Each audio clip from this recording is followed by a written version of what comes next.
A entrevista individual. Bem, para explorar esse tema, é preciso dividi-lo em 3 momentos: antes da entrevista, durante a entrevista e depois da entrevista. Então vamos lá. Antes de chegar para a entrevista, é importante que você pesquise e descubra o maior número de informações sobre o seu provável empregador. O site da empresa deve ser seu ponto de partida, porque lá tem a missão, tem a história da empresa, tem o que eles valorizam, os objetivos futuros, né? E notícias de mídia também vale para você entender mais sobre o movimento dessa empresa. Se você puder conversar com alguém que já trabalhou na organização, também é ótimo.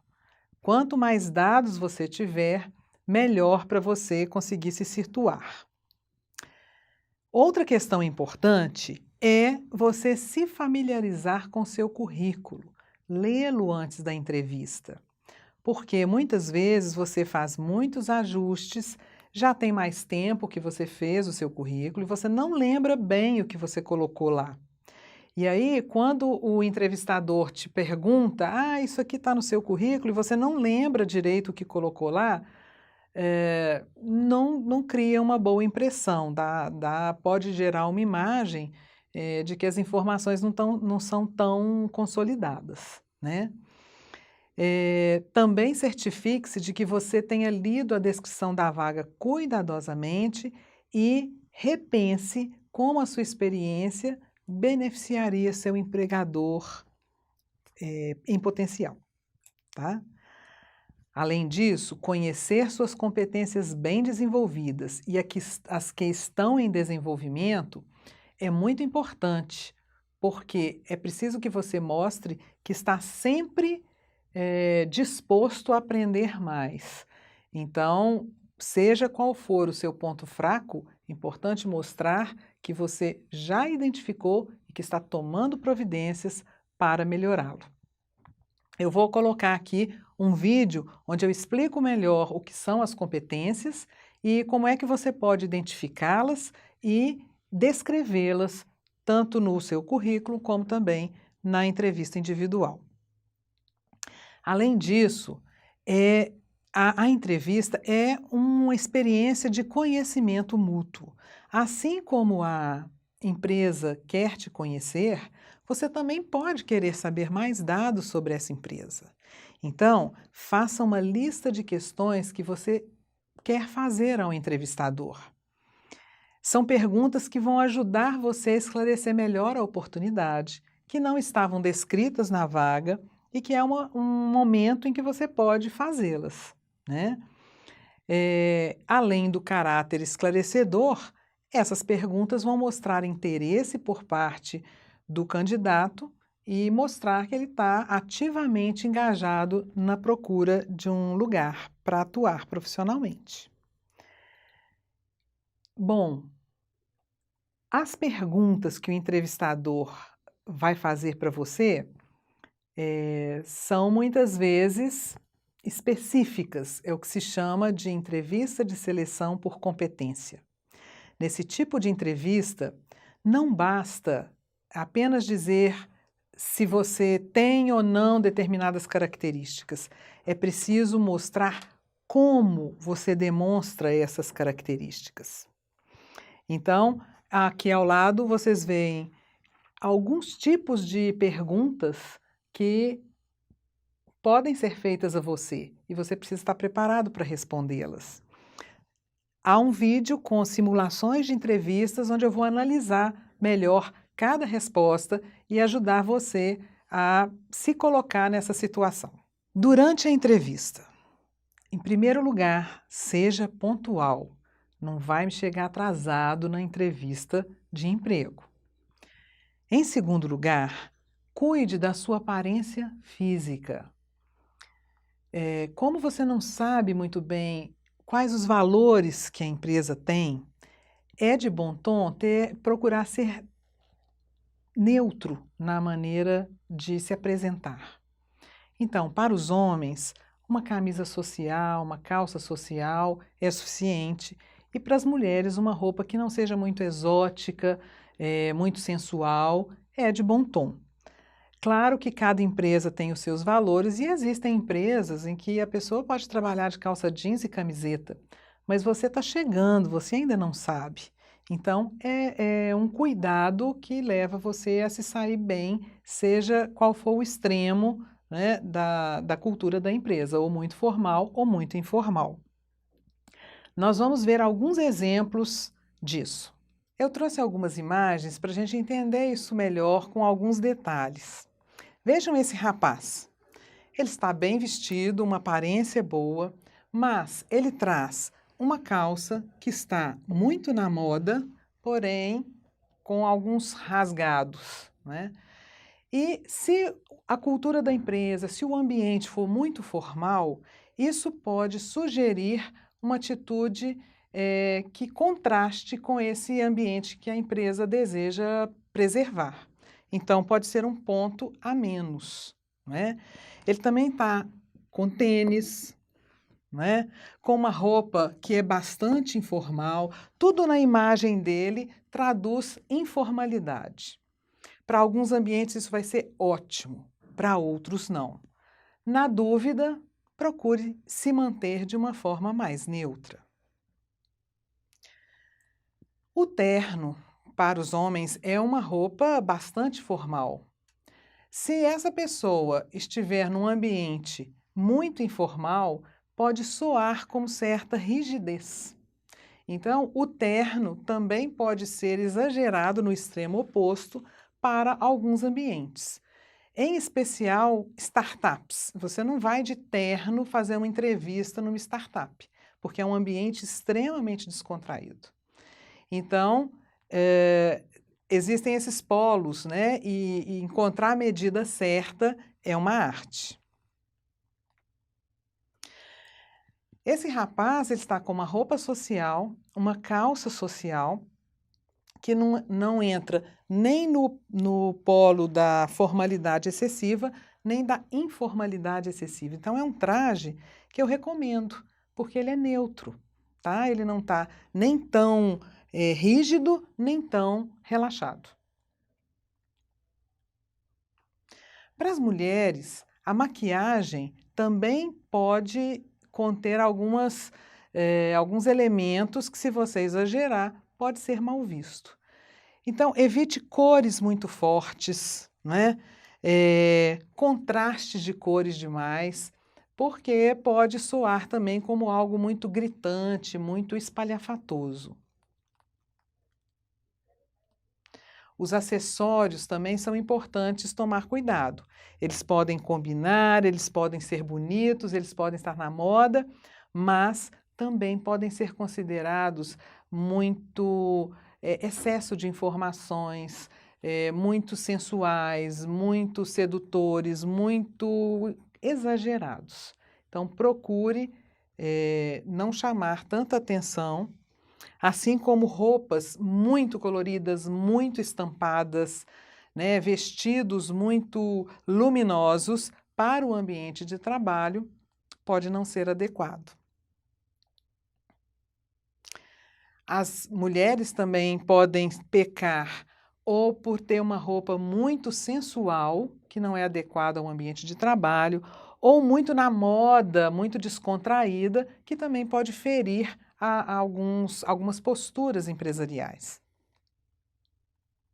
O ideal, então, é sempre procurar alguma coisa mais na linha da neutralidade. Não existe uma regra absoluta, mas vocês vejam que todos esses tons, o tipo de roupa, são roupas neutras, são roupas que você pode estar em ambientes ou mais formais ou mais informais e não contrastar, não chamar atenção, não criar algum embate com a cultura do ambiente. Terceiro ponto, a postura de quem quer conhecer e ser conhecido. Não existe uma regra em que você tenha como apertar a mão, onde vai colocar a mão, como falar. Essas regrinhas não garantem que você passe uma imagem que convença o entrevistador e que seja uma imagem natural sua. né? Então, o mais importante é você saber que você precisa se dar a conhecer e que você também tem o direito de querer saber informações daquela empresa. Assim como um encontro onde você não conhece bem a pessoa, você vai perguntar e responder. E nessas respostas, você deve ter em mente um aspecto muito importante. Ao responder as questões, lembre sempre dessas 3 letras, C-A-R: contexto, ação e resultado. O que o entrevistador quer saber é qual era o contexto da situação que você vai relatar, qual a ação que você teve, qual a atitude que você tomou diante daquele contexto e que resultados obteve.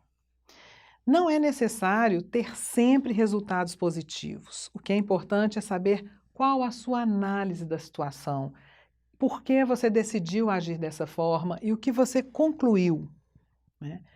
Não precisa também se estender demais, porque isso tira a objetividade da sua fala. Então, procure ser objetivo, contemplar esses 3 pontos, com a liberdade de também falar de resultados negativos que levaram você a aprender mais coisas e como você pôde atuar diferente depois deles. Aquelas perguntas que eu disse anteriormente que você deveria preparar, essa é a hora de fazê-las. Após terminar o diálogo, você pode perguntar aquilo que você deseja saber sobre a função, sobre a empresa, né? E isso é bom porque mostra que você está interessado, que você pesquisou e que você tem uma boa capacidade analítica.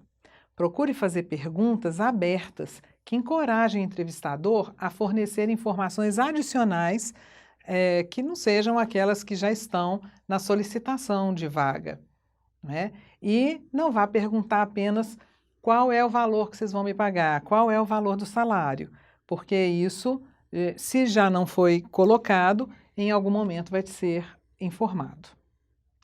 E, finalmente, depois da entrevista, tenha o cuidado de descrever os pontos principais daquela entrevista, porque depois que você fez várias entrevistas, você começa a confundir os dados e as informações. Então, registre que áreas você sentiu que foi bem e quais os aspectos que você achou difícil e que você achou que talvez não tenha se saído muito bem, para que você possa pensar neles e, numa próxima entrevista, se sair melhor. Depois da entrevista, também é possível enviar um e-mail de agradecimento, principalmente se a entrevista foi indicação de algum conhecido, se você tem algum relacionamento com aquela empresa. Então, é de muito bom tom você agradecer a participação, agradecer a oportunidade para a pessoa que te indicou, que recebeu o seu currículo. Marjorie, para essa vaga, os nossos gestores consideram que a competência mais importante é o comprometimento. Nós temos tido recorrentes situações de pessoas jovens que não têm demonstrado o necessário comprometimento com a função. Você acha que você é uma pessoa comprometida? Você acha que a gente pode contar com você caso você fique com a vaga nesse quesito? Sim, me considero sim. E que situações você pode me dizer que você foi comprometida a ponto de assumir uma tarefa que não era sua, mas que você executou por estar comprometida, né? Por estar envolvida com o processo? Bom, há um tempo atrás houve uma situação em que o meu chefe iria fazer uma apresentação. E aí, um pouco antes de eu levar essa apresentação para o meu chefe, eu percebi que ele havia esquecido de anexar um gráfico, né, nessa apresentação. E aí, eu tive que ficar depois do meu serviço, né, fiquei um tempo a mais, para poder colocar essa informação, porque era uma reunião muito importante. E ele havia esquecido, né, era uma tarefa dele. E aí eu fui, anexei essa informação no relatório, né, esse gráfico, e um pouco antes da reunião, porque eu não tinha conseguido falar com ele antes. Então, um pouquinho antes da reunião, eu mostrei para ele, né, o que eu havia feito, e aí ele conseguiu fazer a apresentação dessa importante reunião que ele iria participar. E se era uma tarefa dele, né? Por que que você ficou até mais tarde? Por que que você teve todo esse trabalho? Realmente era uma tarefa dele, né? Mas só que no momento eu pensei na equipe, o quanto iria impactar, né, se ele não tivesse com essa informação lá na hora. Então eu pensei na equipe no todo, né, no resultado dessa reunião. Nessa entrevista, a Marjorie demonstra saber do que ela está falando. Quando a entrevistadora pergunta para ela, mas que exemplo você tem para me dizer que você é comprometida? Ela consegue puxar da experiência dela uma situação que mostra que ela pensa na equipe, que ela não se limita só à função dela, que ela considera importante colaborar para que o resultado comum aconteça, e essa é uma competência muito importante. Dentro de um setor, dentro de uma empresa, num grupo de trabalho, as pessoas que não têm essa visão, elas comprometem muitas vezes o resultado coletivo. Então, a Marjorie se saiu muito bem ao descrever a competência que ela percebe que tem. Renato, se você for selecionado para essa vaga, a sua chefe direta é uma pessoa muito autoritária e ela não aceita opiniões divergentes com facilidade. Você se acha preparado para lidar com pessoas que são autoritárias, que vão exigir de você uma certa diplomacia? Sim, me sinto preparado. Você tem alguma situação que você tem enfrentado com pessoas autoritárias que você acha que conseguiu se sair bem? Tem até recentemente eu passei por uma situação parecida que eu faço parte de um grupo de pesquisas em, em que a gente estava preparando um artigo e eu seria coautor desse artigo, eu fui coautor desse artigo, porém, o grupo tinha um limite de pessoas que poderiam fazer parte de ser coautores. E a gente tinha extrapolado esse limite sem saber. Quando nós fomos colocar um critério para saber quem que seria as pessoas que estariam com o nome no artigo, foi colocado o critério de que seriam as pessoas que entraram primeiro para começar a escrever o artigo. E a gente tem algumas pessoas no grupo, e principalmente uma pessoa, que é muito autoritária. E aí ela que colocou principalmente que seria esse o critério. Com esse critério, eu fui o último a entrar no grupo. Então, eu sairia, meu nome não estaria escrito no artigo que a gente publicou. Porém, eu mostrei para o grupo que esse era um critério que não seria tão justo, mas eu mostrei isso para o grupo de uma forma em que eu falei com eles, ressaltei a importância, principalmente de um colega, ressaltei a importância que ele teve durante o trabalho, que ele fez durante o trabalho, porém coloquei as minhas importâncias. E eu acredito que eu trabalhei mais para que o projeto fosse elaborado, para que o artigo saísse, fosse publicado. E eu coloquei isso para o grupo de uma forma muito tranquila. Falei com eles da importância que cada um teve para o trabalho, mas também coloquei a minha importância. E no final, as pessoas, principalmente essa pessoa que era autoritária, concordou que era o critério mais importante era quem trabalhou mais do que quem chegou primeiro. E ainda melhor, o meu colega que não teve o nome publicado não ficou com raiva de mim, as pessoas aceitaram o trabalho numa boa e eu tive o artigo publicado com o meu nome lá de coautor. Então, a sua diplomacia, nesse caso, foi incentivar ou elogiar as qualidades do seu opositor, vamos dizer, do seu concorrente, Exatamente. para conseguir que ele não ficasse Exatamente. irritado com Ressaltei você. as qualidades que ele fez no trabalho, coloquei para o grupo todo e o grupo todo concordou que realmente as pessoas tinham Conseguiu trabalhado, convencer o mas eu grupo. trabalhei mais e melhor ainda. Ok, Renato, obrigada. Por nada.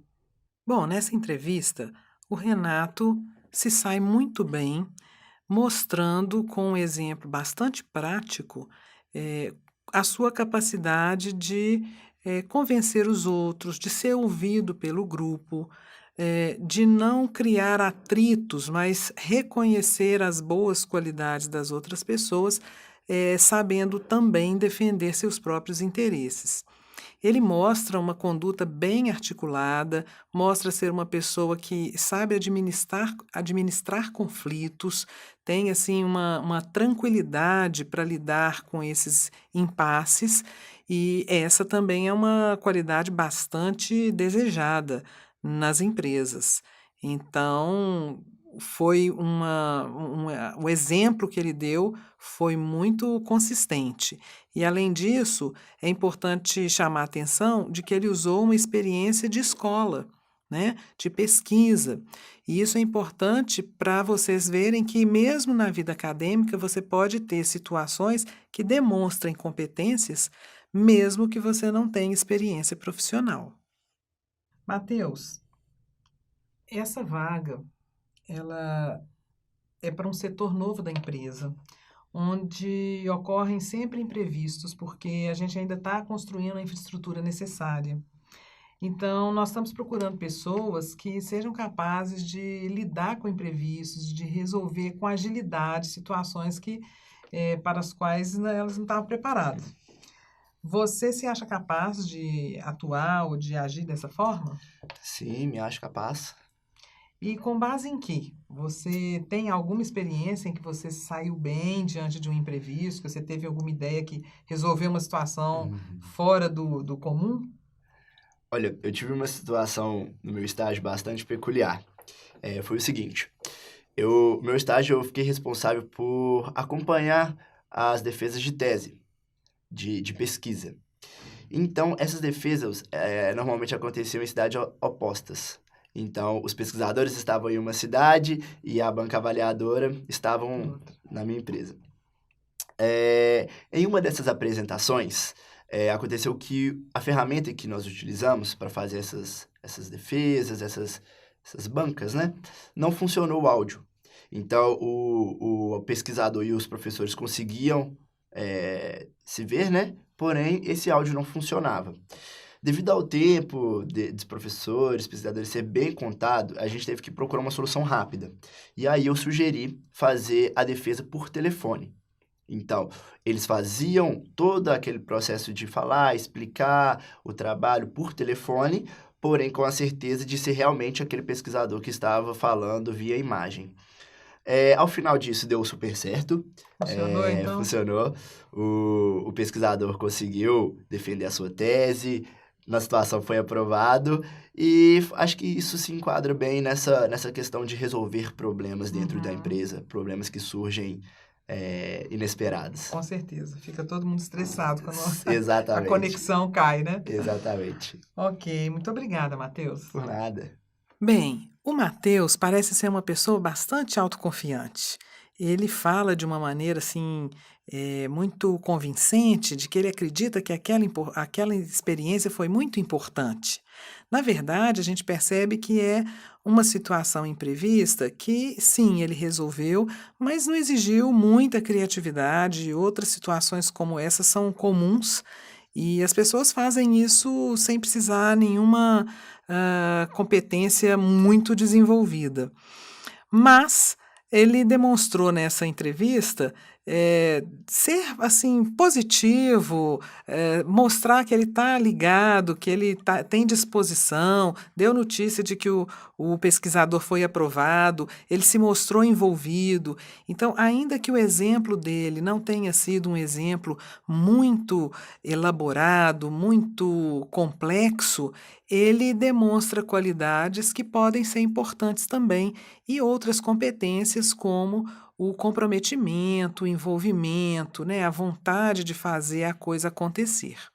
Então, ponto para o Matheus também. Como vocês viram, esses 3 exemplos mostram uma necessidade do candidato se preparar continuamente, examinando o que ele aprendeu em cada situação, como é que ele se saiu diante de cada desafio, como é que ele pode aproveitar aquele aprendizado em outras situações. E só com essa reflexão constante, com essa autoavaliação constante, essa busca de se conhecer mais em cada experiência, é que o candidato vai ter bagagem para responder às questões que são chamadas questões da entrevista de seleção por competência. São perguntas que procuram trazer à tona a experiência do candidato e não só o que ele pensa de si próprio. O segredo de um bom currículo, uma boa dinâmica e uma boa entrevista é então mostrar que você sabe com clareza onde quer chegar, que você conhece os seus pontos fortes, que você está ciente daquilo que precisa se aperfeiçoar e que você busca aprimorar-se constantemente. Nesse aspecto, estar matriculado ou já identificando uma pós que você deseja fazer é muito bom, porque mostra que você está no processo de se aprimorar. E também que você pode agregar valor à organização onde for trabalhar. Se você conseguir passar essa imagem, com certeza vai despertar o interesse daqueles que estão buscando profissionais para atuar no seu conjunto organizacional.